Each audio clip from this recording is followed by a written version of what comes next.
service. Welcome back to the Full Service Podcast. I am Tank Smith, your host. Today is episode 110. Thanks for being here. As always, you can find us on Twitter, on Instagram, at Full Service Pod. I am at Tank Funkadelic. If you enjoy the show, if you like what you're hearing, subscribe to the podcast. We are literally on every podcast platform. If you search Full Service with Tank Smith, you will find us. We are on YouTube. Hit that plus, that follow, that subscribe. You'll be alerted as soon as those new episodes drop. Ratings and reviews help so much for visibility for the show, so if you can, hit us with 5 stars on Apple Podcasts, write us a review. I will love you forever. If you want to support the show, the best way to do that is by joining us on Patreon, patreon.com/fullservicepod. You can hear episodes there that you can't hear here. You're listening to the podcast, you're like, Tank, I want more Full Service Podcast. Ooh boy, Patreon, that is the place to go. Patreon.com/fullservicepod. Also, shout out to our newest Patreon outcall member, Mark, dog, bro, dude, appreciate that. Patreon.com/fullservicepod. Today, episode 110.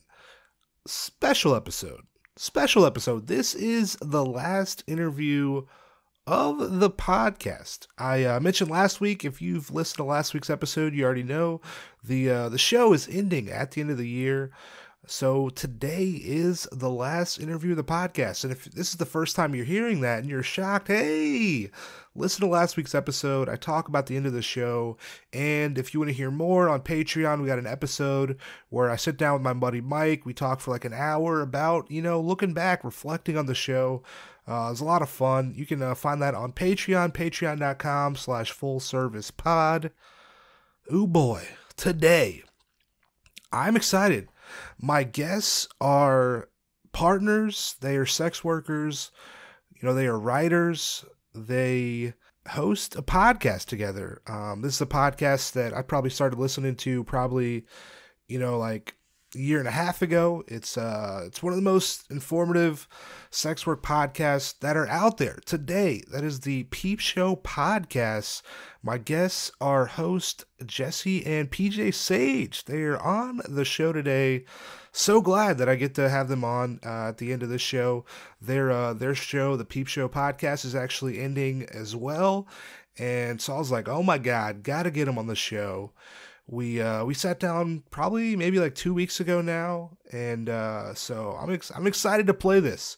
We talk life in Pittsburgh. We look at both of their starts in sex work and how they've evolved as sex workers. We look at the conception of the Peepshow Podcast, how it came to be. We look at how the industry's changed in the 4 years that they've had the show. We talk working together as partners. We talk the future. Crypto, oh my God. It's really hard to sum up. I feel like it's hard to sum up this conversation in a soundbite. It's good. Listen to it. Shout out Jessie, PJ. I appreciate you coming on the show. You can find Jessie. She is on Twitter at sapiotextual. Her website, jessiesage.com. You can find PJ on Twitter at PJ Sage and PJ Ray. You can find the Peepshow Podcast on Twitter at Peepshow Mag. Also, Jessie just started a podcast with Melrose Michaels entitled On the Horizon. Check it out. You can find that on Twitter at SexWorkCEO and at sexworkceo.com. I'll have links to all of those in the description of this episode, so make sure you scroll down, check out the show notes, click the links, give them both a follow, listen to the podcast. I'm going to stop talking. I hope you enjoy my conversation today with Jessie and PJ Sage. I'll see y'all on the other side. Later.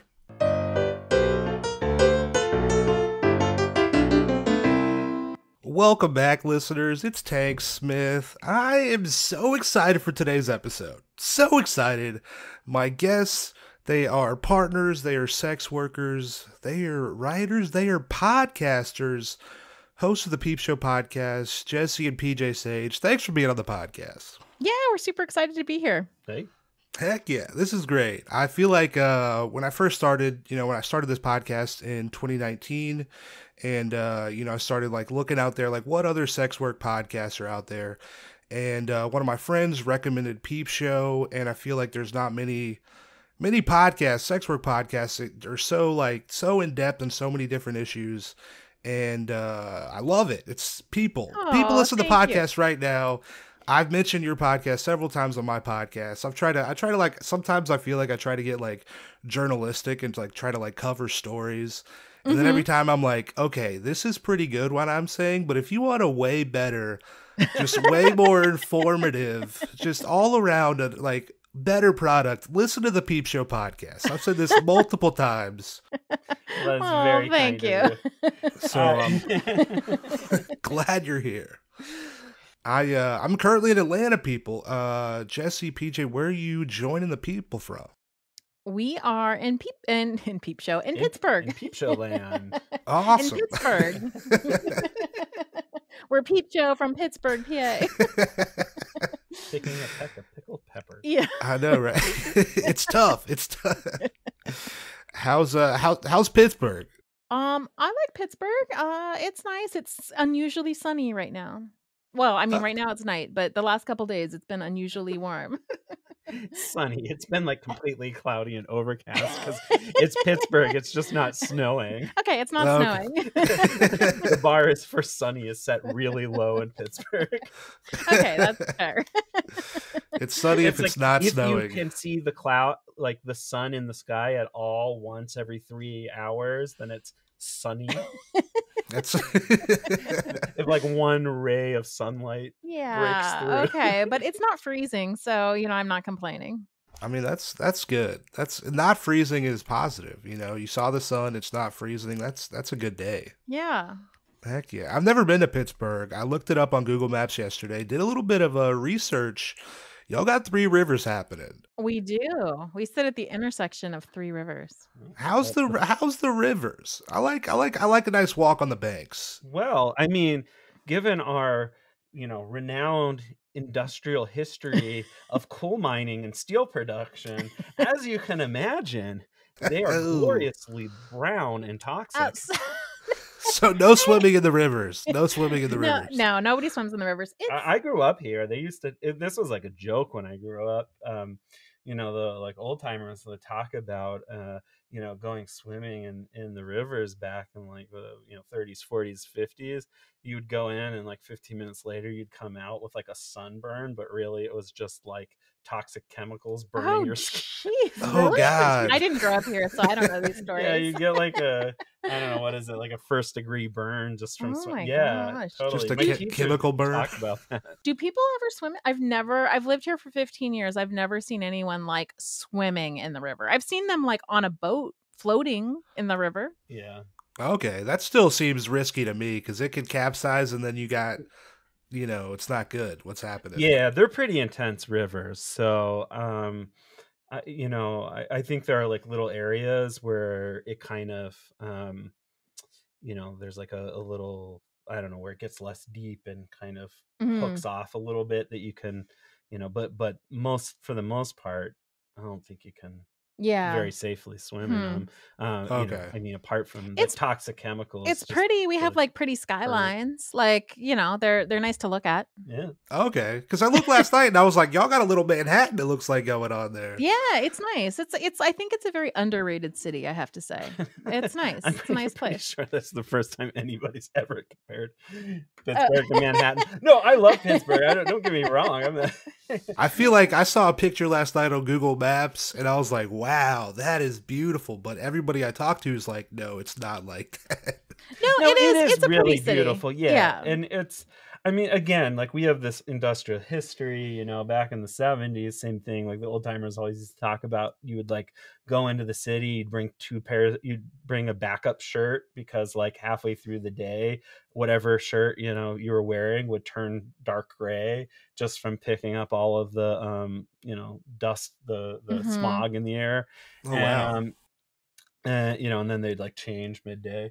But it's a lot better. I mean, now, they've like power washed everything and, I don't know. Yeah, it's Hell nice. yeah. It's nice. It If you is. come and Yeah. visit, you should tell us. We will, take you around. I will definitely, if I come to Pittsburgh, I'm calling y'all, and Yeah, you should. I think we have like more bridges per square mile or something than any other city. Yeah, and then Venice. I heard we have more bridges than Yeah. Venice. Really? Yeah. Mhm. It's pretty cool. See, people, hey, we're learning Pittsburgh facts. Lots of bridges. Don't Lots of bridges. trust the water. Yeah, exactly. We have a institution here, a sandwich place called Permani Brothers. That's the weirdest sandwiches you could imagine. They're like white bread with a lot of meat, and then the French fries, like really greasy French fries on top, and then coleslaw, and then it's all smashed together. And that's what Okay. people come to Pittsburgh for. Yeah, that's also Really? that was like the people would line up and you'd go to the counter and you just get one. That was a whole meal Like in between two pieces of bread. that you could wrap in like in paper so that you didn't have to touch it with your dirty hands. And then, Oh, yeah. Mm-hmm. I mean, that's where it comes from. Permani Brothers, is that what you said? Yeah. Yeah. Well, hey, I like terrible food, so I mean that sounds like something I'm doing also when I come to Pittsburgh. Okay, Hell we'll take yeah. you. Awesome. Well, I appreciate y'all coming to the podcast. Thank you so much. Mm-hmm. So I feel like, can y'all I feel like I did a little bit of like a little intro on both of y'all, but it's not in depth at all. Can you introduce yourselves to the people? Tell them a little bit about yourselves. Sure. Do you want to go first? No. Okay. Okay. I'm Jessie Sage. I am one half of Peepshow. With PJ, we are married. We started the podcast in 2017, but alongside that, I am a sex worker and a writer, and I just started a new podcast with Melrose Michaels called On the Horizon with a W, like Horizon. And I am writing a book right now. So that's supposed to come out on West Virginia University Press. So I'm right now in the middle of that. Awesome. And I am the other half of Peepshow. Hey. I am I just graduated, so I'm a doctor. Mhm. A doctor. Dr. PJ. I teach gender and sexuality studies now, and I used to work as an adult content creator, and I still do a lot of writing and research on sex work and on the adult industry, and particularly on the digital porn economy. Okay, hell yeah. I feel like I've been listening to a lot of Peep Show lately, and it's just cool to see just how both you guys just had your different backgrounds and just complement each other so well that you're able to talk about like just so many different things within the thank world you. of sex work, whether it be like online or in person or just the wide span that you have within sex work. It's Yeah. great. Yeah. Yeah, we really wanted to do that. Like when we started the podcast, we really were cognizant of including everyone under the umbrella of sex work and talking about varied experiences from different backgrounds. And so, when they were things that we didn't do, we worked really hard to bring people on who had different perspectives than us. Yeah, and learned a lot in the process. Mm-hmm. Hell yeah. Do you feel like you can remember? So I usually always like to go back kind of the beginning of everyone's kind of like sex work, their career, their journey. Do you feel like you can remember like your first exposure to sex work at all? Do you remember that? I mean, I know mine. Yeah, you go look like first. you're thinking. I grew up in the airport town of Pittsburgh, right? So it was a sex work hub, right? So I mean, there was like a strip club in the middle of town. The Catholic Church in my little ass town was like fighting with the strip club. It was actually funny. There's like this triangle. There's like a strip club. There's a Planned Parenthood across the street, and then the Catholic Church like looking down on both of them on top of the hill. And it was like there's just always these like zoning battles, and they're like always trying to drive the like Planned Parenthood and the strip club out. And there was like an adult bookstore. There's there were a bunch of like massage parlors that's everybody knew were like happy ending, Yeah. offered, other services, a lot of the hotels obviously were in that area were like, also kind of sex work hubs. So, that are currently on like day use. So they're still Yeah. they're still the same. I know not a lot has changed. So I was like always sort of growing up, there are always rumors of like busts or, people like, I don't know, just whatever, people would turn, 18 or 21 or whatever it was at the time and, would go to the strip club or, go to the adult bookstore for the first time. And and there were Peepshow booths in the bookstore too, or in the adult bookstore. Mm-hmm. Okay. So, there was like, I don't know, it's just around, it's everywhere. I mean, that was like, we were just like a hub.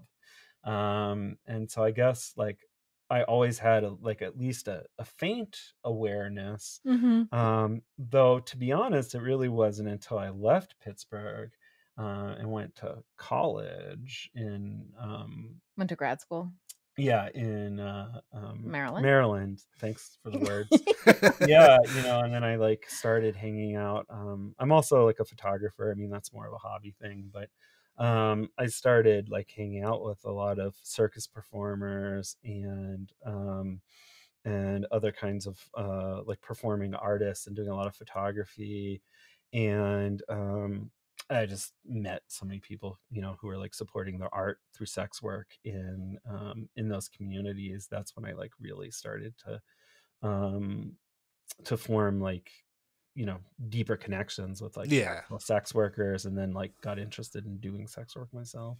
Yeah, my story is really different. I grew up in Southern California and I didn't have like such an intense exposure. My exposure was more like theoretical. And I think that I remember being in high school and not wanting to write a paper. And my uncle lived with us and he was in law school at the time. And so I was asking him, like, what did you write about? Because I was just trying to look for like something to write about. And he brought this huge like box out of his old papers that like he had written in college and stuff. And I just started thumbing through them. And one of them was on prostitution. And I asked him about it. And he's like, I was maybe 16 at the time. And he said, how come we're allowed to sell whatever we want and we're allowed to have sex with whoever we want, but we can't like sell sex? And I was like, that's a good question. And I remember A like question for the ages. yeah, at that moment being like, that's really weird. Like, why can't you just charge somebody to have sex with you? You can charge somebody to do their nails. You can charge somebody to do like cut their hair. Like, why is there this prohibition against like this one particular thing? And so that was the first time that I really like thought about it and started to wonder like why it was such a big deal. And it was the first time that I remember thinking, I don't know that sex work is that big of a deal. Like why insofar as like why do we as a culture have such a taboo against it? And then it wasn't until later when I got together with PJ like in my 30s. I thought that and then just kind of bracketed it because it was like not relevant to my immediate life. And then when we got together, he was camming and interviewing people for his dissertation, other webcam models, and I just kind of entered into this world with a bunch of other sex workers and, dipped my toes in. And then 8 years later, it's like my entire career. Oh yeah. With a lot of steps in between. Yeah. It doesn't just like start out and you're where you are now. There's always that progression. Yeah. And you were like a high school teacher somewhere in there. Yeah, I was a high school teacher and, at a Catholic school. There was all kinds of different things that happened like between then and now. But like, yeah, I dipped my toes in for a little while. Then I had this idea that I would have like my regular career and then this sex work side hustle on the side. And then I remember my therapist at one point when I said something about my sex work side hustle. And she was like, what are you talking about? It's not a side hustle. This is like your career, this job that you have, like the cover job that you tell people about. That's a side hustle. And I was like, oh shit, she's right. Yeah. And then I think after that, I was like, okay, forget the real side hustle for my fake side hustle. I'm a sex worker.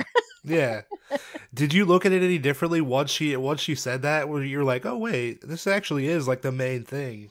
Yeah, I mean, I think it took me a while to like adopt that as an identity because there's so much that comes with that. And there's a lot of like security that you give up when you decide like that you're not going to work in the straight world anymore. And I actually kind of had to be pushed into that. So I was working this really boring corporate job after I left grad school, and I was taking phone sex calls like at the job because I was bored there. And I was doing a terrible job there because I hated it and they didn't like me, and they eventually like let me go, but they gave me a 3-month severance. Like they were like, "We're really sorry, but this isn't working out. So here's the 3-month severance." And I was like, "Oh my God, That's amazing. I'm going to build up my sex work career now." I've been given, because for so many people, they're stuck in this bind. And that's where I was at the time, where like, I didn't want to leave my job with the benefits and the salary to like go out on a limb and try to make something work. But when I was given this, like, here's 3 months of your salary, go away, then I was like, okay, I have 3 months to make this work. And I just dove into it. How are you, like at that point, I guess, like, how are you able to like change, I guess, your business, or like not necessarily take it more seriously, but like, does sex work change for you at that point, I guess? Yeah, I think it did change for me. The biggest change for me was when I fully committed to it and just decided to be out everywhere, which included like telling my kids and our parents knowing. And when I realized that there was nobody, that I didn't have anybody to hide this from anymore, then I just decided to fully embrace it. And it wasn't until I did that it became viable. Like, I think I had to fully commit to it. And by that, I don't mean just like put in the hours, but also like emotionally and psychologically and socially, like commit to the community, commit to the identity, commit to the risks that come with being a sex Right. worker. And when I let go of like my fears, because I had a lot of fears around that, especially as a mom. And I think when I let go of those fears, it changed for me and became like much more of who I was. And yeah. Yeah. I usually like to ask this question as well. Like, it's always a progression. Like, it's in terms of like, you're going to be better at something, kind of now than you were yesterday or the day before. It's always Mhm. it's always building towards something. Do you feel like in sex Mhm. work, is there a time when you're like not good, or you're like bad, or you're like, is Yeah. that A long time. yeah. Like an embarrassingly long time. Yeah, we just like failed our way through. Like, yeah. PJ and I were talking about this the other day, though. I mean, we were talking about this not just with sex work, but with podcasting, with writing, with all kinds of things, where we're like, I don't know why along the way we didn't just give up. Like, there were so many times that we could have been like, we're failing. Let's just pack this up and go get a job. Like, I Yeah. think that I don't really know why we didn't, to be Well, honest. I mean, like, to be fully honest, I think both of us have like somewhat neurodivergent personality types Yeah. that are really ill suited for 9 to 5 work. And I think it's like really, really hard for us to like, Yeah. I think like personality wise and also politically, but to really do that. And I think both of us just kind of languish in those like corporate-y, Yeah. kind of Structured super environments. structured Yeah. environments. So I think like, we were kind of desperate to make something work. Right. Like, Yeah. like one of these things, just something. But We're just like throwing stuff at the wall. We're right, like, hopefully something sticks. Like, please, God, stick. so we were just like, whatever, let's just do all of the things and let's just, like work a crazy amount and try to like make something work. But also, you said this before, Jesse, too, but it's important. I mean, we also just have like the kids motivate us, right? So it's not like you're not just making decisions for yourself. You're also like, Mm-hmm. like I don't know, you're like trying to keep like the sense of stability, in your house. So Yeah. you're, so it's just like you just keep doing it until Yeah. it works, or at least until you have enough to like buy the groceries. And Yeah. and Yeah. I don't know. I mean, the truth is we sucked at it. We sucked at podcasting. We sucked at, like Hey, whoa. oh, no, that's like objectively true. Like, go listen to early Peepshow. If you listen to like, the first 20 episodes of Peepshow, they're like unlistenably bad. Well, he's talking about audio quality No, because oh my gosh, we're like reading stuff. Like, I mean, we sound like, it's not even just audio. I mean, the audio quality is terrible. We're like, standing around like, 3 people around one microphone in a room. Yeah, it was a sounds like mess. you're, Yeah. talking in a cave or something.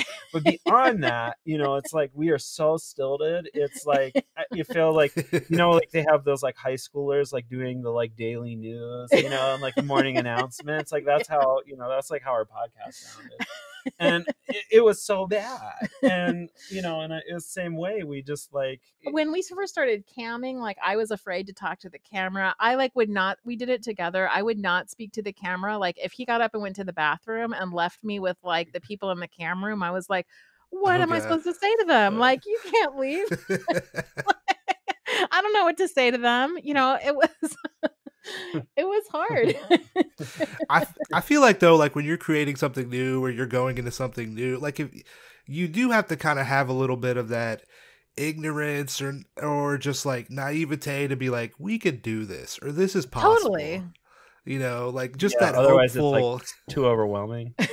Yeah, because if you look at something, you're like, wow, the chances that this will work out are overwhelmingly like it's not gonna happen. But in order to put that out, you got to be like, just ignore reality or facts or anything, and we're like, we're doing this thing. Fuck what happens, and we're gonna make it happen. Yeah, that's the history of our marriage. Yeah, like everything we've done. Yeah.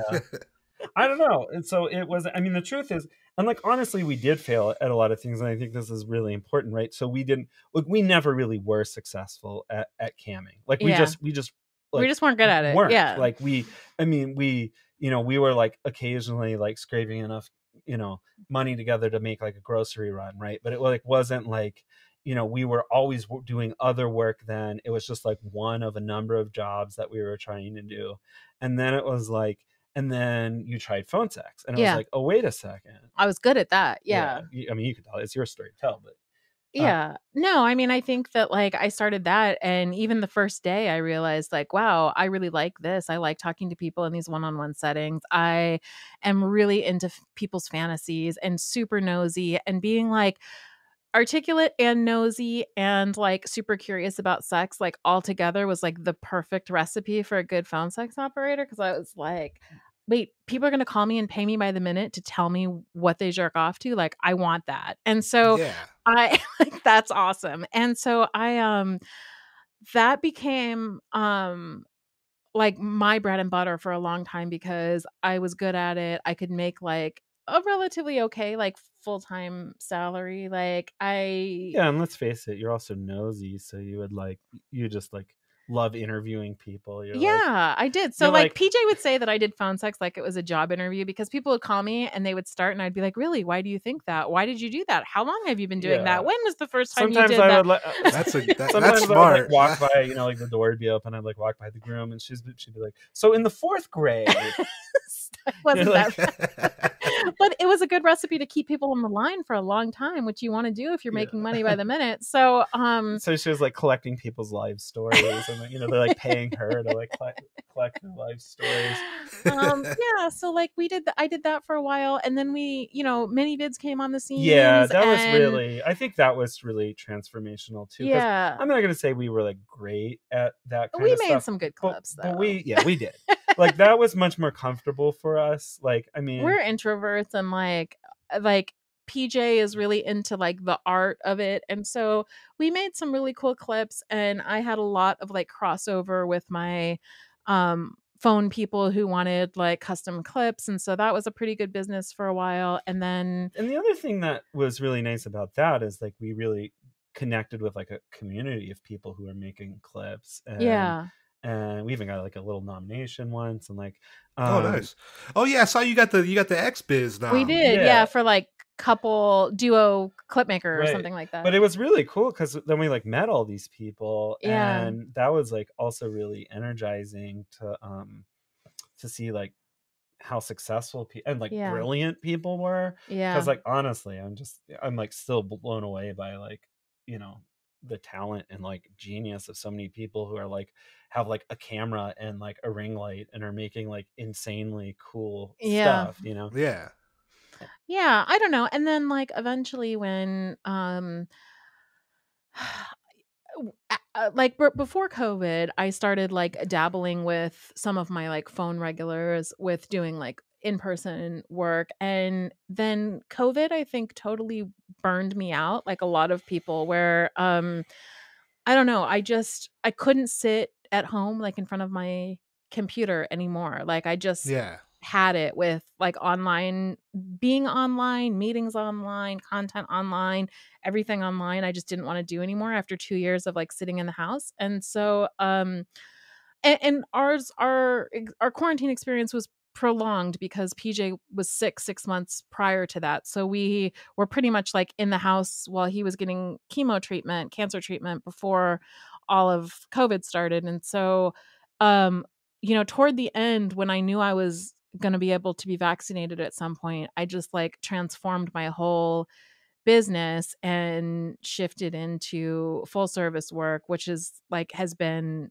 really good for us, like way better than anything else we've done. So yeah, I don't know. So that's been, the last 9 months or a year, like close to that like my business has shifted once again. So I think that like we've done a lot of things, starting with camming, going to phone stuff, going to clip stuff, going to like collaborating with other clip artists, to focusing on writing or focusing on the Peep Show, and now like focusing more on in-person work. But we've seen like some things fail and some things take off, and it's just been like this process over a period of like 8 years. Yeah.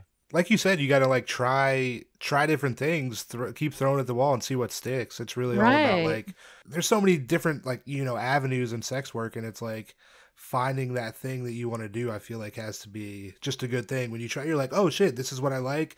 Oh, this is good. Yeah. Try something else. Oh man, I like that. Oh, I like this other thing. Like it's, I know. It was really interesting because I was talking to this other like sex worker mom the other day, and she was like, "Oh, I did like full service forever, and then I burnt out of that, and now now I'm an online worker and I love it, and it's so much easier." And I was like, "What? How is that easier?" Like, What? Right. and it's so much about like and another mom who was on the call was like, who's a full service worker, was like, "Wait, what are you doing that I was not doing? Because like I do not think that's easy." And we were talking about the fact that like so much of it depends on what you like doing, what you have more energy for, like where you like to be and where you like to work and how you like to work, because they're not all the same jobs. They're all different, and they have different Mhm. sorts of challenges. Yeah. Your situation changed over time in Yeah. life, right? Yeah. And so, like, our situation certainly changed.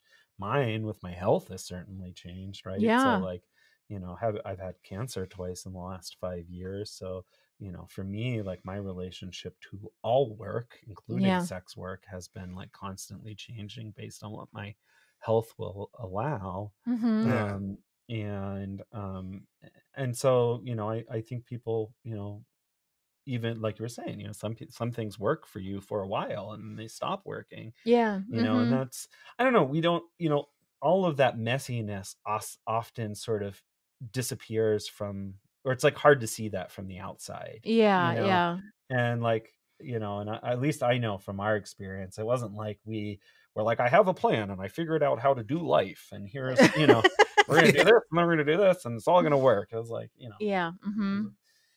it did not work that way at all. We just kept trying lots of different things, and Yeah. Until we had careers. ish. Till you Ish. had career.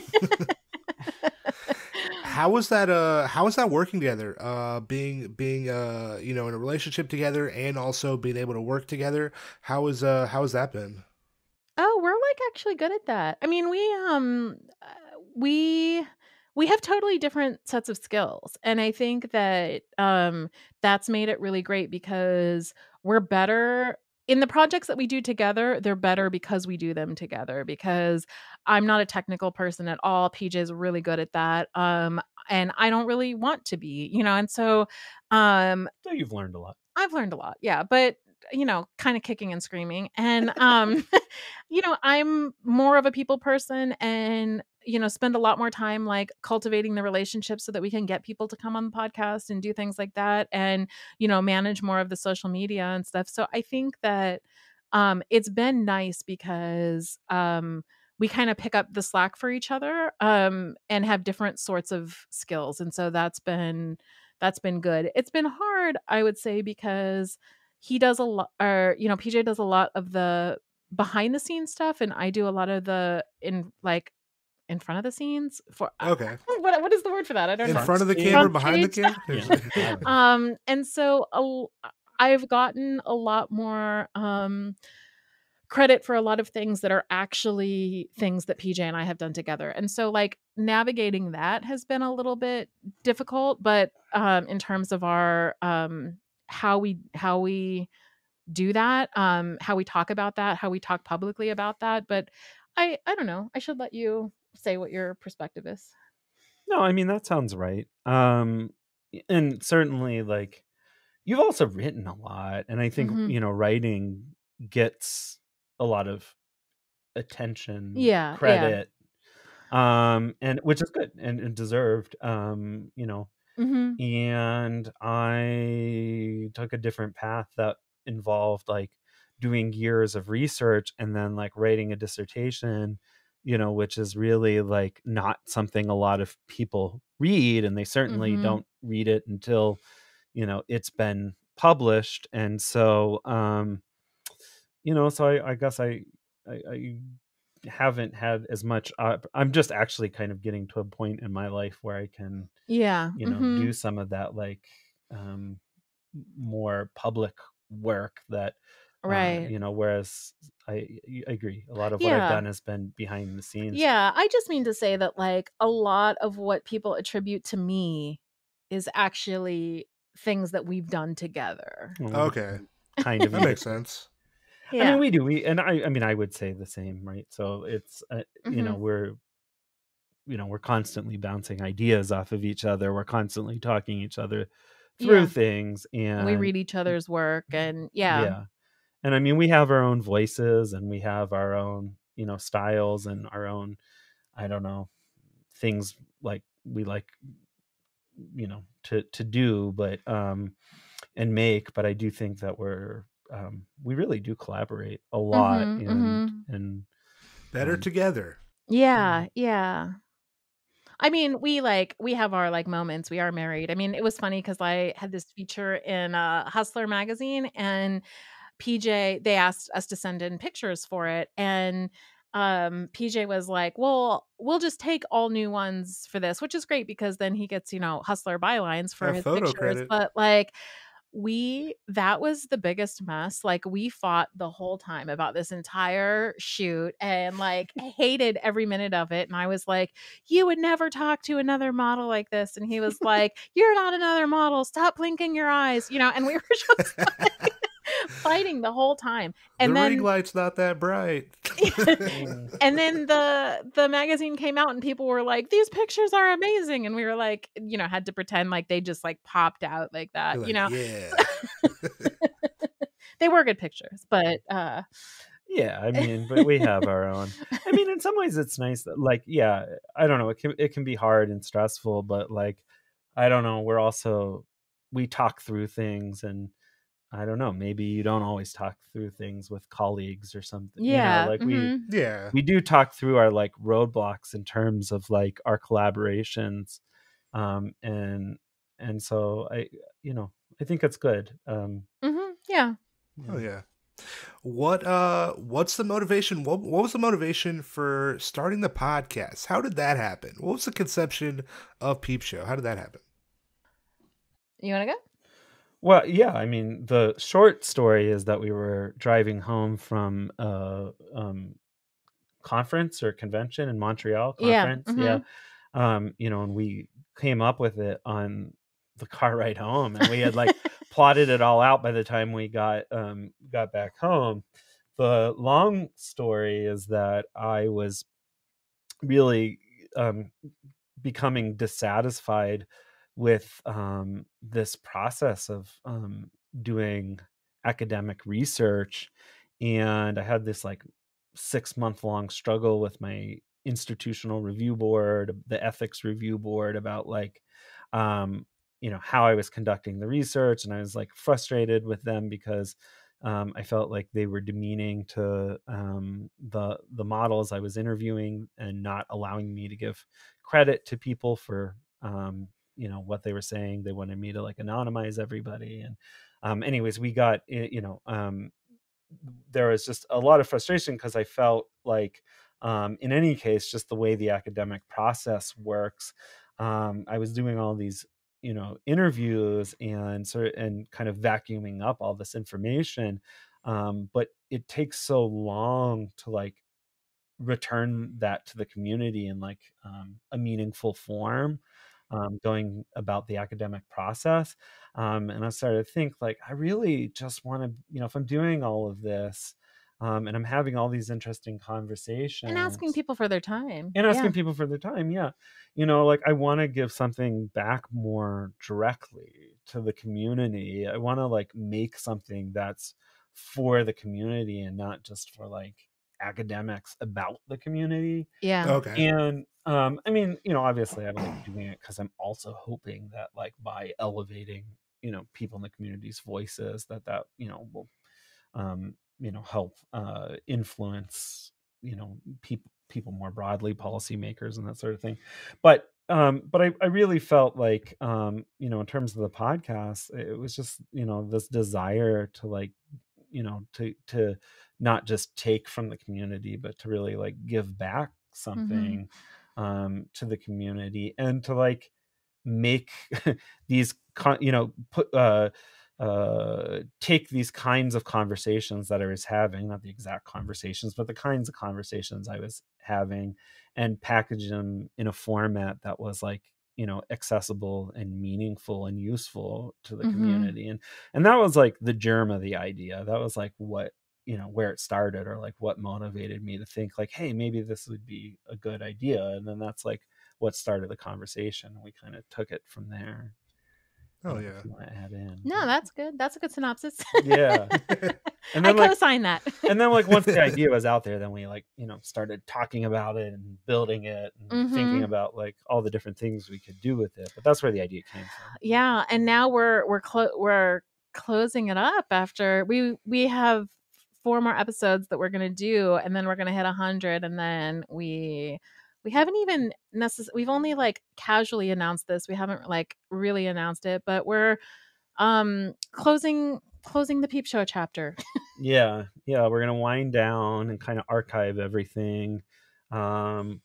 Goals to get to like our 100th episode just for funsies. Nice. And then we're gonna move forward. And I think we both have all these other projects going, and I think both are pretty involved in writing right now, and want to take some serious time, some of the scant time left over after working, because both of us are working a lot right now. Yeah. And to do some writing, and so I think that's where we both want to kind of focus our respective energies, right now. And so we decided that that wrapping up Peepshow, it just felt appropriate. It felt like it was time to like move forward and take, start a new chapter. It's exciting though. Like something new is always it's you gotta do it. Yeah, eventually. I think so. I think things aren't meant to last, forever. Yeah. I'm doing the same thing. This will be perhaps you might be the last guest on the podcast. Wow, that's kind of cool, yeah. actually. Like talking about ending things and talking about ending things. Very meta. Yeah, I know, right? But the future's bright, so why are you wrapping up? I kind of want to I kind of want to try something new. Like I do stand up, and I really want to focus on that a little bit more. Me and my roommate, we're talking about potentially starting another podcast, and I just got a camera. I'm trying to maybe do some like video stuff. Cool. And this has been just like really just me doing this podcast the whole time. I don't have anybody else. Mm-hmm. At the height, I was spending probably almost like 50 hours a month doing this. Yeah. Yeah. It's so time consuming. Yeah. Yeah. Like shout out to anybody who like puts like y'all like like not only like in a lot of your episodes, you know, you're interviewing like multiple people, and that takes like so much time putting that together, and just like it takes a lot of work to produce a show. Yeah. Yeah, I just want to try something new, see what else is out Yeah. there, you know. Yeah, that's exciting for you too. Yeah, no, I'm excited. So Yeah, sometimes you just got to make some space, you know. Yeah. And I think that's like can be a tough decision sometimes, because you know it's like a bit of a leap of faith or whatever, to be like, Yeah. you know, I hope I land somewhere cool, Yeah. but you know, yeah, somewhere worthwhile. Yeah. But it's But I think when you start to feel that pull to put your energy somewhere else, I kind of think that you need to follow that. definitely. Because I mean, you don't know what the future holds, and if Right. you're like if Mhm. you're afraid to make that move, then you're still gonna be kind of doing what you're doing, and I don't want to like have do something or like be like, oh, Right. I can't, I don't want to do that. I want to do something fully and be Right. like 100% fuck yeah all the time. And Yeah. if I can't do that, or if I'm like I don't want to I don't want to shortchange the people, Right. Yeah, you know. yeah. But I mean, I love doing this, and you know, I love talking to people. This is great. So Mhm. Yeah, it's I fun. will never stop. Like I will never not talk to people. I got recording equipment, so it's inevitable. I'm not gonna not talk to people and record it. Like, what am I doing? Right, yeah. right. Yeah, I mean, it is really, I don't know, it's been powerful for me. I've learned a ton from Mhm. doing this. I mean, it sounds like you have too. Oh, definitely. It's just like, it's really shaped my role in a lot of ways, like having all of these interactions and like having Mhm. time and space to think through, you know, so many issues in conversation with like really interesting and smart Yeah. people. Right. And that's been really great. I'm definitely, you know, carry that forward with me. One thing I do think kind of interesting that you really have no idea, you know, is just really timing when you do something, right? Yeah. Like if you look at, you know, you guys starting the podcast 2017, and Mhm. then you have, you know, Sesta Fosta happens in like Oh 2018. my gosh. It totally overturned our whole world. Yeah, you're right. Like we absolutely didn't anticipate that. And so much of the work that we did with the show became about Fosta and Sesta. Mhm. I mean, I really do feel like it took over our lives Mhm. for like 2 years. It radicalized us. Honestly, Yeah, I think I that's would true too. say that starting a show right before a huge political thing like that totally radicalized me and changed my whole relationship to politics, to sex work, to the police, to to everything. It was so And visceral for us, right? Because we were like, you know, we were like telling all these stories. We were like, you know, making all of these connections, making all these friends. And all of a sudden, you know, we like started to see so many of our friends suffering, yeah. right? Mhm. And like, how can that not Yeah. radicalize you, right? You know Mhm. what I mean? So it's like, um, Yeah, you have to be cold-hearted for that right. not to You know, happen. I mean, so it Yeah. was really like, you know, uh I don't know. It really engulfed like our lives and Mhm. our like emotions and our, Yeah. you know, attention for a really long time. And Mhm. I mean, still does, but it's, you know, you're right. We couldn't have anticipated that. Yeah. Yeah. And then And even too, how, like with the pandemic, you know, you got like such a huge rise in like online sex work. Mhm. You got banking discrimination, Pornhub, MasterCard, Visa Oh, pulling out. yeah. It's just like so many things are kind of happening within, you know, that like 4 year period Right. that, you know, potentially if you were to do it in, you know, 2012 to 2016, do you see that kind of change in the industry happen in those 4 years versus like when you're doing it now? I mean, it would have been a different story, right? Yeah, it would have been about the rise of, like, independent content creation, Oh and yeah. scammers and Yeah. the move away from, Porn Valley, and that's an interesting story, but that's the story of then, and the story of now is, like, Mhm. the big businesses, like, smashing all of those independent people down. I think that, Right. like, we saw this, at that time, the story was about the move away from from studio porn and from producers and from gatekeepers to like this Well, and also proliferation there of was this like independent creator, independent content, like all this who diversity of bodies. And now, who was really looked down upon, right? So yeah, because me a little more than you, but yeah, we were around during that time. We just weren't like voices in the community or whatever. yeah, Okay.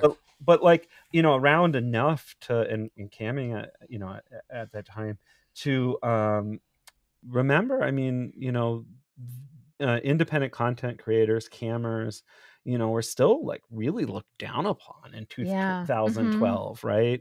I mean, not that there isn't like, you know, lots of like stigma today, but I mean, even like from within the community, there was like a lot of ugliness between like studio performers and like cam models, and there is this like derisiveness even within the industry that like really marginalized, Yeah.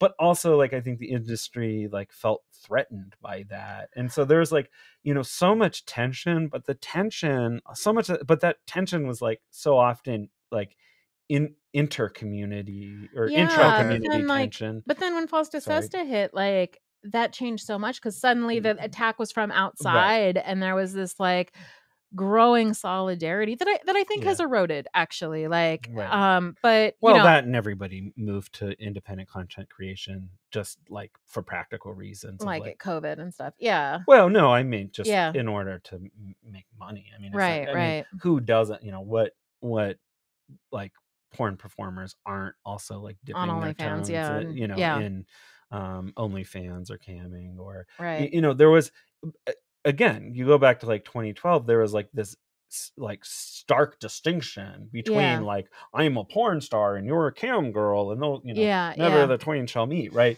As if, you know, they were like these completely different things, and yeah. now we like you know, It's all it's like yeah, goofy to even talk about that being separated. I mean, there's like, you know, yeah, there are differences between like, you know, selling your content to a studio versus like, you know, being able to collect residuals on your own content and, you know, retaining ownership and that sort of thing. I mean, yeah, there are real differences, but like we don't talk about it, you know, as much as being like a separate industry or, you know, in the way that we did before. And I think there's not the same tension. Anyways, I mean, that's sort of, this is all aside the point. It's just like, you know, I do think that was a different story that was happening, which was, you know, the story of an industry that was being radically transformed by yeah, like this new mode of production and consumption, and then like all of the like interscene conflict that was like playing out as, you know, this industry is being transformed also by the 2008, you know, recession. Yeah, recession too, Okay. you know, a catalyst for that as well, you know. But then by the time, you know, we started the podcast, like camming was already like a many $billion industry, right? yeah, Yeah. You yeah, know, minivids had come on the scene, and some of these other clip sites had come on the scene. I mean, Clips for Sale was around a little longer and some other ones, but you know, and had really like revolution, you know, people weren't just selling videos out of their Dropbox anymore, right? We yeah, had these, you know, like whole sites. And, you know, most importantly, like it was starting to be recognized from the outside as being like a giant, an influential market, not in the way it has since OnlyFans, right? yeah. I mean, OnlyFans is when was really the point as at which it like broke into the mainstream. And I've seen this even as a professor, right? So like, you know, when I would talk to my students about these issues historically, you know, like if I roll back the clock like 5 years, you know, people only had a very vague, my students only had a very vague sense of like what was going on, you know, in the digital porn economy, right? And now everyone I talks to knows somebody who's slinging nudes on OnlyFans, right? Or who's Yeah. tried it, right? So there's this like, you know, mainstreaming, like the way the industry now has mainstream visibility, but of course that also means that there's mainstream backlash, Yeah. which is I think what has, you know, shaped kind of the narrative arc of Peepshow, which again was not something we intended. We did not Yeah. know we were Yeah. walking into it, but we started the podcast, I think, at the moment where, you know, we were getting this giant wave of backlash to the new porn economy. Yeah, it's interesting though, because I think that I knew that I was ready to like move on and like put my energy into something else when OnlyFans announced that they were in August. what? Yeah. And when that happened, I was like flooded with DMs and emails from people who were like, are you going to write about this? And what are you going to say about it? And I was like, you know what? I've written about every single thing that's happened in this industry since 2017, and somebody else can write about OnlyFans. Like, I just like didn't want to, Right. and that was the first time that I didn't feel like this sense of like emergency in myself. Like, oh, I got to get on this. I got to read everything about what's going on, and I have to report on this, and we have to do an episode on this, and I need to put out an article, and I need to start pitching ideas. And that's what I had been doing for like many years. And I was like, you know what? There's lots of people who can talk about this OnlyFans thing. I think I'm going to just, sit this one out. And that was really kind of illuminating to me. And it wasn't that I don't care about OnlyFans, because I do. I think that whole thing was a debacle. And I think that it's going to have like a lot of far reaching like consequences in our industry. But I didn't think that I necessarily needed to be the one to be a voice in that. I didn't need to throw my hat in that ring. I mean, and you've already really talked about like just the discrimination from payment processors on like sexually oriented businesses. Like so much, yeah. You've talked about it on the podcast, like so talked much. So it, it's like written about it, given interviews on it, and I was like, okay, we've done this, like.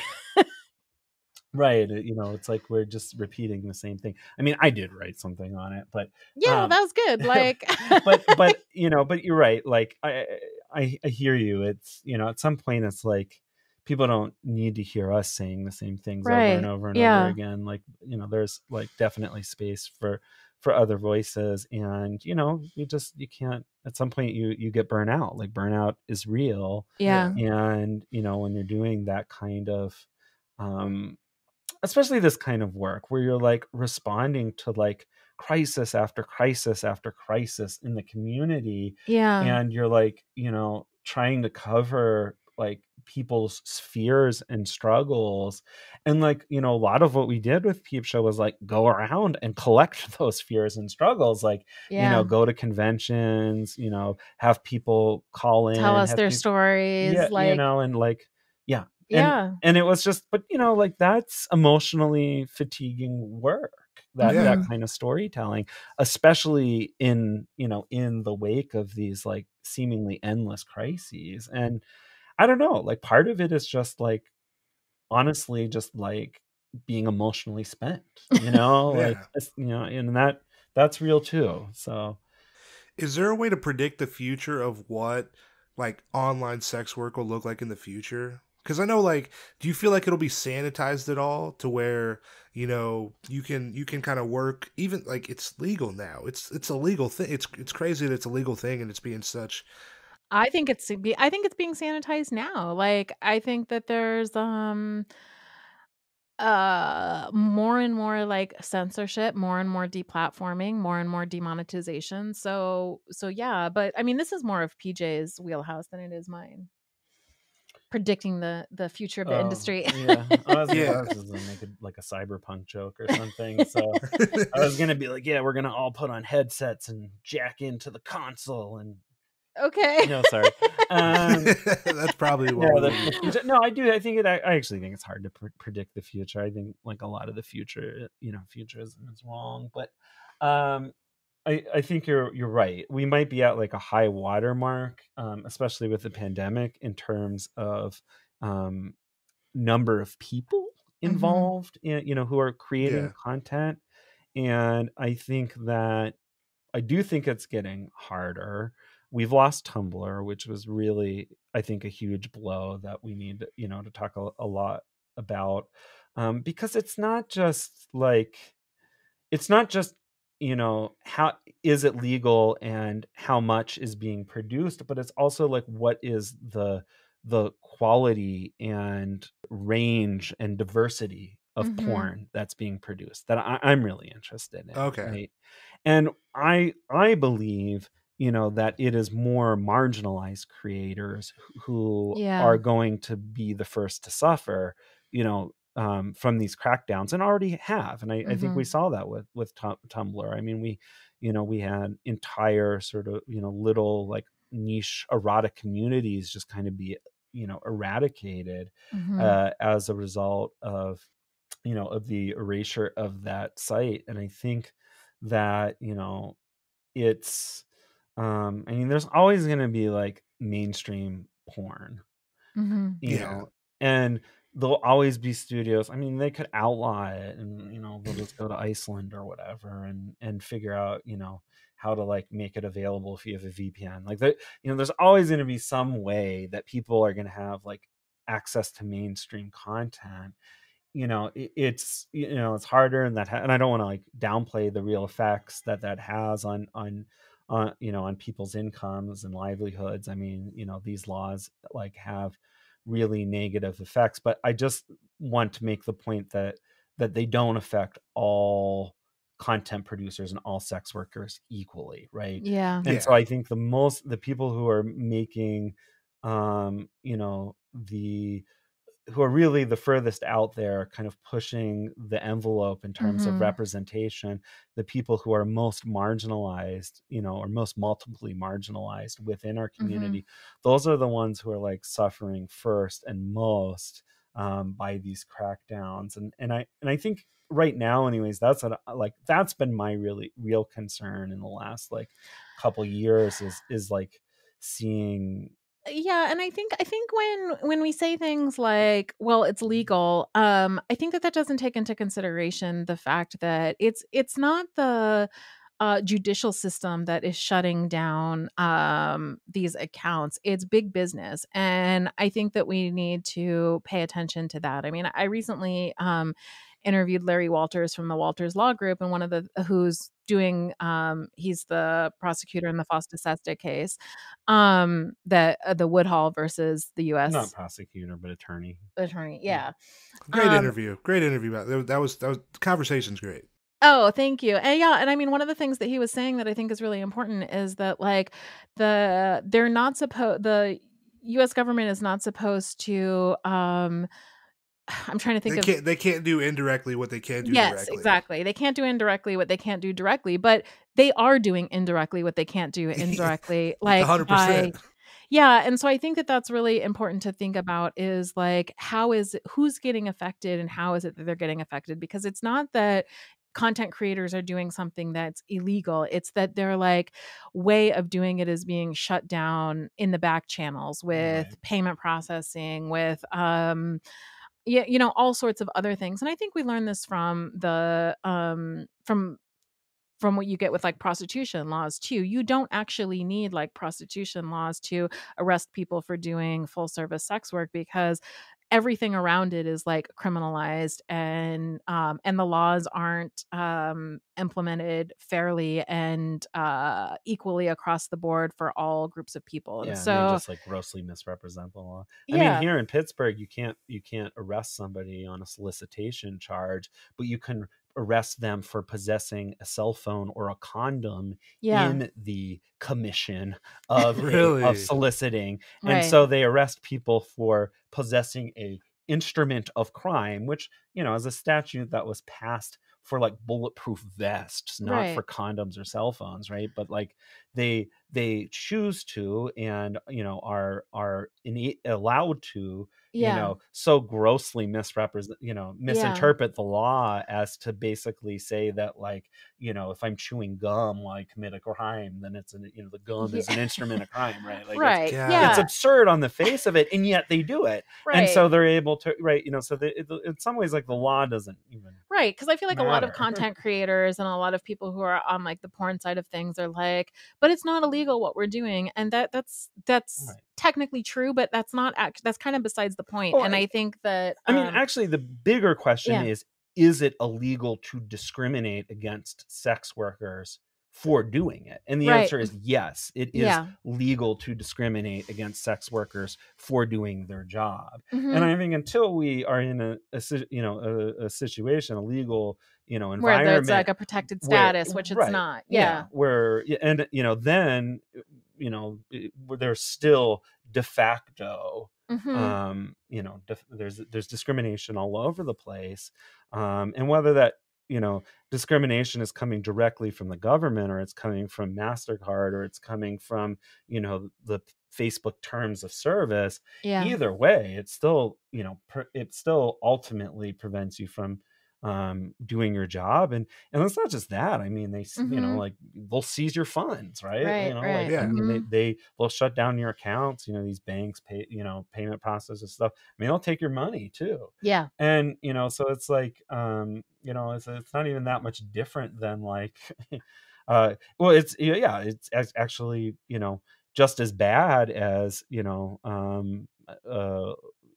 legal trouble, except you don't even get the due process Right. that you would get with legal proceedings. And so it's I mean, I think it's really, really alarming, and I think but again, I think that we also have to ask the question of like, who is being most Right. affected. Yeah. And my fear is that we've hit like the high watermark where the online content creation, the digital porn economy has reached its kind of peak in terms of inclusivity, just number of models in general, but also in like the diversity and range. And as we're seeing all this pushback, I think it's going to be harder and harder to make it. Right. And and as it gets harder and harder to make it in the digital porn economy, I think what we're going to see is that like the range of content creators starts to narrow again, and and look less representative. And that's a real loss. That's a real loss. Yeah. And I mean, it's a loss in two ways, right? Because it's a loss because that representation is really important to society, because I actually think good, diverse, representative porn is like socially progressive and does like helps us to have like challenge like repressive beauty standards, challenge our limited notions about sexuality and sexual norms. But also even more importantly, it is providing work to people who are highly discriminated against, or who struggle, or pushed out of conventional employment, to function in the straight economy. And where are those people going to work from? Right? Like those people are already struggling, and now we are taking away their means of survival. And I think that's really dangerous, and I'm really concerned for my friends and my community about what's going to happen when it becomes harder and harder to make a living doing this kind of work. A lot of people have talked about, crypto being the future, just due to the banking discrimination a lot of people face. How far out is that? And I know like the crypto market, it's up and down a lot. How do you see people making the shift to crypto at all? Okay, here's my thought about this. I'm very skeptical of this, and I don't know anything about it, so you can totally like discard my opinion. But I'm skeptical of it because it's already hard to get people to pay for their porn, to get them to also adopt an entire different currency and use that to pay for porn. I think is like a step beyond what most people can get their like fans and subscribers to do. So there's that hurdle. And I think that the government is, I don't think this, I know that the government is also cracking down on people who are making money on crypto and are very suspicious of money laundering. And we know people within the community who are under investigation for making large sums of money on like with cryptocurrencies. So I'm very like skeptical of this. Yeah, I mean, agreed. I don't, I think that like there's this, I mean, first off, we have to like realize, and I think this is like what people don't talk about enough is that like a lot of people who are promoting crypto have a vested interest in crypto, right? Mm-hmm. They're Oh, early yeah. investors, or they're like pushing a currency. Mm-hmm. Yeah, it's kind of a pyramid scheme. Like they want to pump crypto so Yeah, that they pump and can, dump, and then just yeah, exactly. It's pump and dump, right? And so like, I mean, part of it is like, you know, do you trust somebody who, you know, Mm-hmm. has like, you know, a bunch of money wrapped up in crypto? I don't. Like that's, you know, they have a financial interest in pushing a certain narrative, whether it's true or not. You know, so that's one thing. Second, I've been, you know, working in the tech sector. You know, that's what my like academic work, you know, has all centered on tech and studying like Mm-hmm. internet culture. Has been focused on internet studies. And, you know, people have been talking about this for over 10 years. You know, nothing has changed really. I mean, yeah, I wish I invested in you know, in Bitcoin 10 years ago, you know, yeah. but you know, but not because I actually think that Bitcoin is the future. I just think that like, You could have made money and it, then like got out. Yeah. I mean, I just think that like it was a good gamble, you Uh-huh. know, like I also wish I would have, you know, bet on the right horse, you know, who, you know, like Yeah, you if, bought you know, Tesla, well, you know, it was $50, you know. It's Yeah, right. like, yeah. You know, but it's not like, but the idea that this is like, you know, The radically going to solution. change things, you know, I just think there's, you know, minimal evidence. It's, you know, actually, it's not, you know, and they haven't been able to resolve this in 10 years, you know, easier to use than like No. regular currency, or than, you know, other payment methods like you know, Venmo or Cash Cash App App or or whatever, you know, so that there's a lot of friction. And then second, like, you know, the ledgers are still public. It's not, you know, they talk about it as if you're like, you know, you have this like layer of privacy and anonymity in the use of like, I don't know.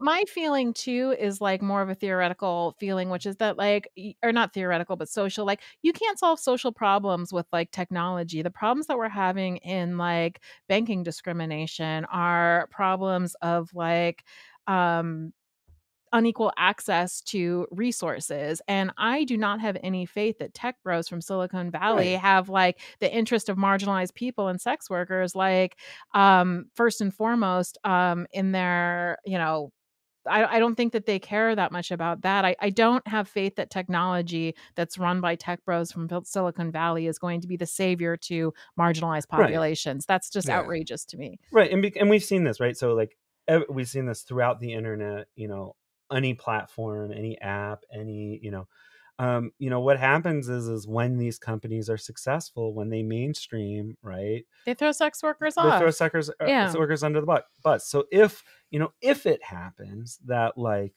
you know, somehow we move to cryptocurrency and like integrate it into our lives as a more, you know, normative thing, which I'm very skeptical of, you know, I think, you know, when that happens, we can expect that like, you know, that they can and will throw workers under the bus as part of the process, like we've seen with, Yeah, well, so long as people believe that sex workers don't have that sex work like isn't a legitimate job, that sex workers don't have rights to their own bodily autonomy, that they can't make choices about their financial situations. As long as we have sex work stigma that pushes like sex workers out of mainstream banking, those right, problems, those social structures are going to just so long like as discrimination is legal yeah, they're just and going to accepted, like right? follow into cryptocurrencies. So like I don't believe that it's going to solve the problems. Like Yeah, It seems like too, like once crypto's, you know, adopted by everybody,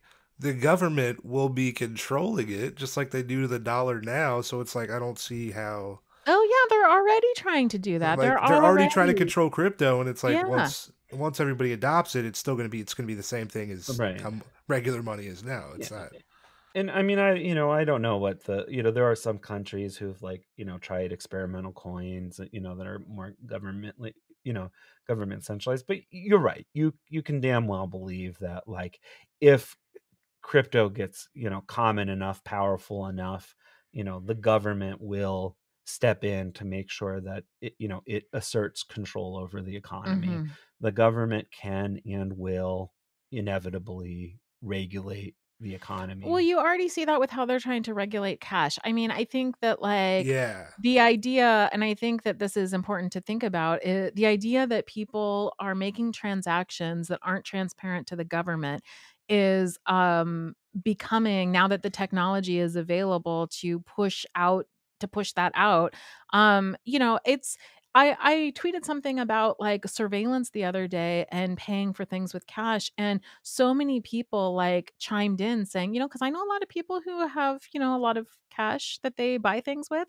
And, a lot of people were saying that they go to the store and they're just trying to make a cash transaction. And either the stores don't take cash, which is the case in a lot of different places, or they flat refuse to make a cash transaction without collecting information about who they are. And Yeah, that whole email address thing, like, oh, hey, what's your email address? What's all yeah, this? And you're like, I just want to buy this. Can I yeah, I do have the that, money. Can I just please? give you the money and walk out with Right. change like I how it don't used have an to be? email address.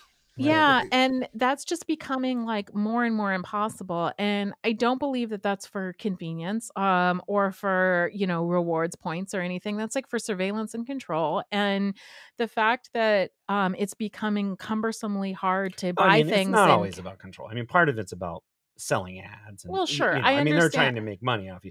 I'm just, yeah, Yeah. I'm just saying it's not all Big Brother, right? It's a No, little I more. I understand that, but I also think that the fact that it's becoming this hard to just have cash transactions points to the fact that like this idea that we're going to be able to like buy and sell things without it being under surveillance seems like pie in the sky to me.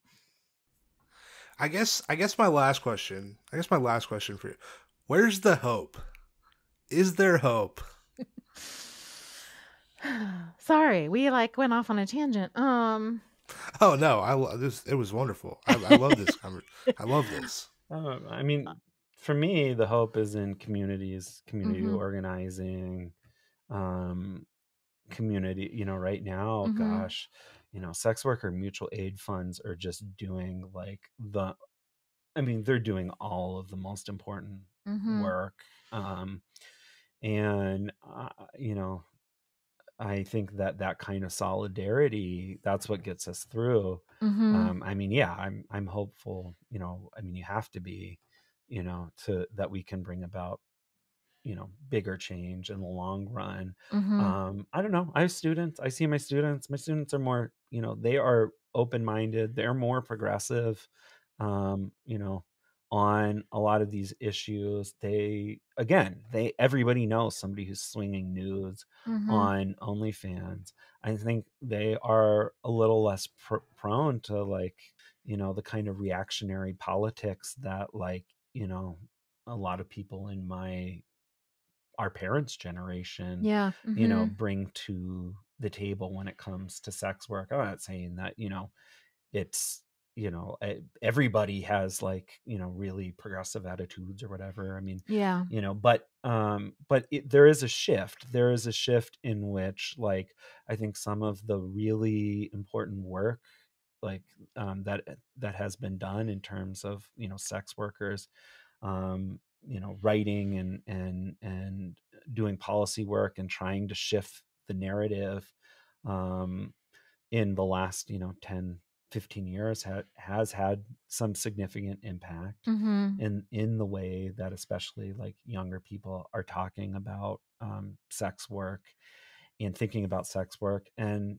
perhaps more importantly is that sex work is like more real and immediate to them. Mhm. It's not like the subject of like fantasies. It's not Yeah. like Pretty Woman or whatever. Yeah. It's not like, some alien role to them. It's like what their classmate is doing, down the Yeah. hall, or like, Mhm. what their like, neighbor, does after she gets off her job or Yeah. whatever. Right. And it's like, I think, Well, I was like driving down the street with my 16-year-old recently, and he was like, "Oh my, I know a kid that lives in that house." We just like passed a random house, and I was like, "Oh, cool."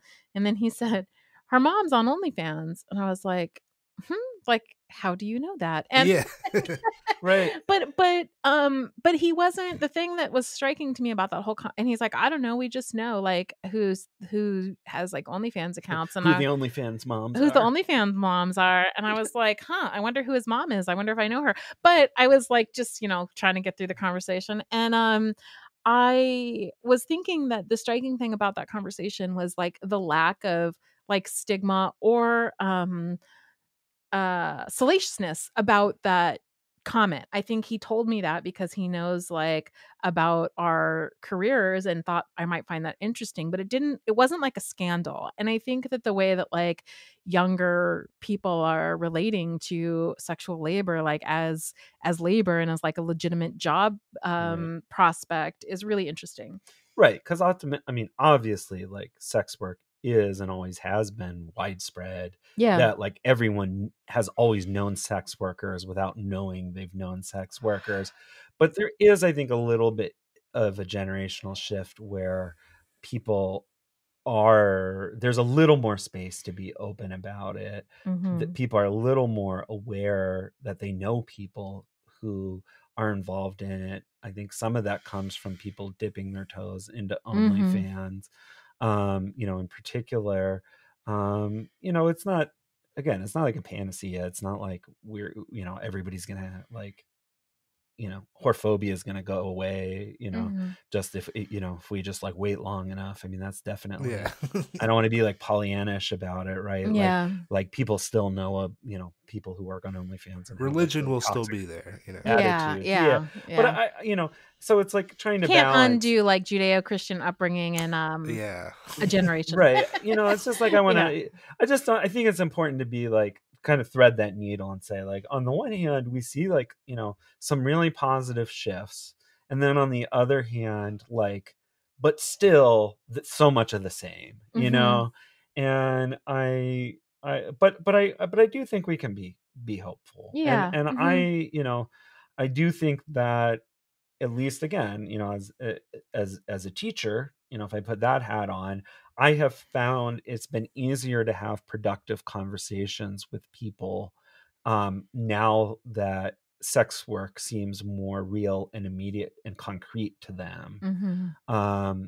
And as opposed to like when sex work seems like totally abstract and disconnected from them. And I think that transition maybe gives us a foothold to start making some important shifts in terms of how society is relating to sex work and sex workers. But we still have to do the work, right? The work is not going to do itself, right? So that's still like a generation of work to be done. I mean, I think too, with it being so visible now, more so, I mean, even probably than 5 years ago, just the willingness that people talk about it and be open, I feel like that has to help facilitate change at least a little bit. I think so. I mean, certainly that's, that was the argument for coming out of the closet in the gay rights movement, right? That's why there was the, pressure that, if people come out to, their families, then, that will shift to family. I mean, and that might, start bringing about change. And there was some truth to that. But, as we also recognized, at the time, that's also dangerous for a lot of people. Right. And so, I think it's great that there are a lot of people who are out and very vocally out. But there's still also a lot more people who don't feel safe being out or fully being out. And I guess that'll be the measure of like when we really make progress as a society is when you don't have tons of people, who feel really in danger, if they come out. Yeah. Oh yeah. Yeah, I appreciate y'all coming on the podcast. I seriously do. This has been great. I feel like I've learned so much. The people listen to the podcast, they don't get this. I really appreciate it. Oh, thank you. I feel very like honored to be the last episode you do. Last episode, episode. last or however it goes. Or close to last, yeah. But either way, it's been very, very kind of you to invite us. Yeah. And, it's nice for us to hear that you've got something out of all Yeah. this years of talking out a wall with a microphone in front of our face. It's changing the world. Y'all are changing the world. Where can the people find you? Both like social media and then like the podcast, and then what are you doing? What's Okay. plug yourselves. Okay, let's see. I'm Jessie Sage. You can find me on Twitter at sapiotextual, and I have a website, jessiesage.com, that has all of my like writing and press appearances. And I'm currently writing my book that I don't know when it's going to come out, but I am working on it, and I'll be plugging that when we get closer to that. And I'm wrapping up Peepshow, which is right now online at peepshowmagazine.com and at Peepshow Mag on Twitter. But I have a new one with Melrose Michaels on the horizon, and you can find that on anywhere you can get podcast on the horizon with a W. And you can also find it at sexworkceo.com. Awesome. You're Hell good yeah. at Your turn. So I am less out there. But You have just as many websites. You just don't. You just don't have it memorized. Okay, so main place you can find me is Twitter, and I think that's what I'll stick to. So my at this point kind of legacy adult content account is PJ Sage on Twitter, and then the account that I'm mainly using now is my real name, PJ Ray, REY account on Twitter, which is really old and so only 5 letters long. You love to say that. He's been on Twitter forever. Well, but also I just wanted to make it clear. I don't know. It's hard over like the air to, because you're not writing it down. All right, whatever. The people are writing it down right now. They're subscribing. PJ Ray. REY. Okay. Awesome. Well, I will plug this again in the intro and outro, but thanks so much for coming on the podcast. I truly appreciate it. Yeah, thank you so Thanks much. for It was having really us. nice to talk to you. Hell yeah. Thanks. Hell yeah. Hell yeah. Listeners, we'll be back later. I hope you enjoyed my conversation today with Jessie and PJ Sage. Shout out Jessie, PJ. I appreciate you coming on the podcast. It was so much fun. Listeners, people, they just plugged it. You can find Jessie on Twitter at sapiotextual, her website, jessiesage.com.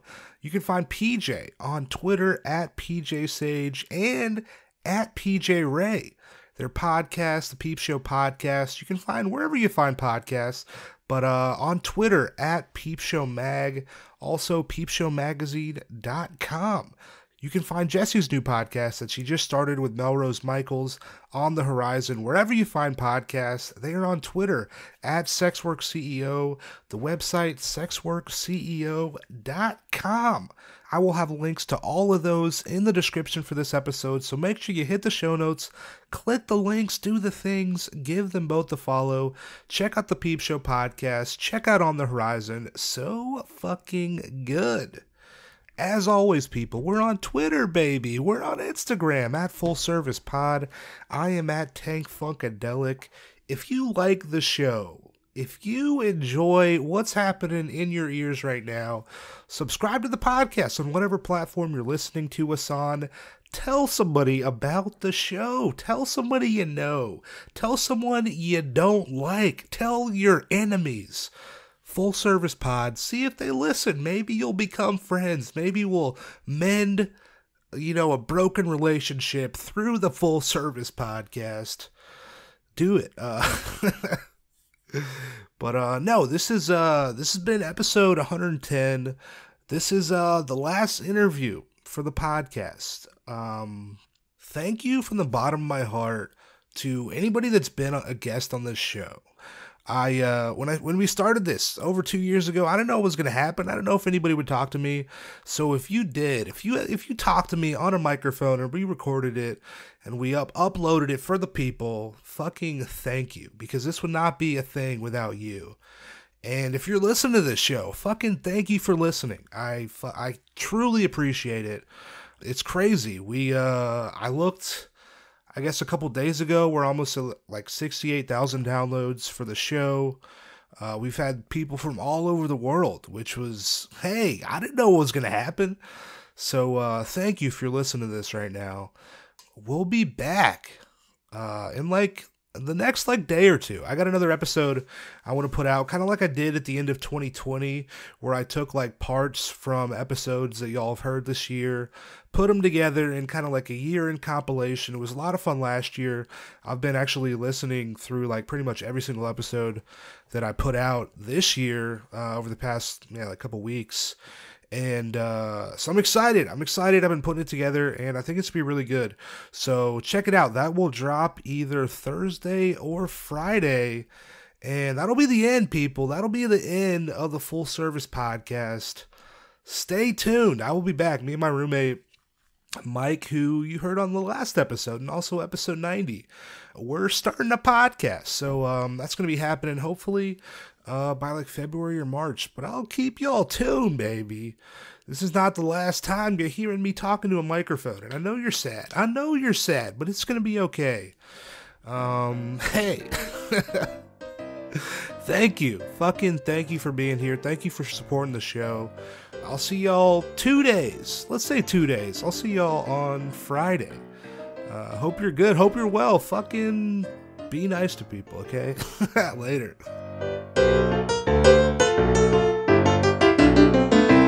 Full Service.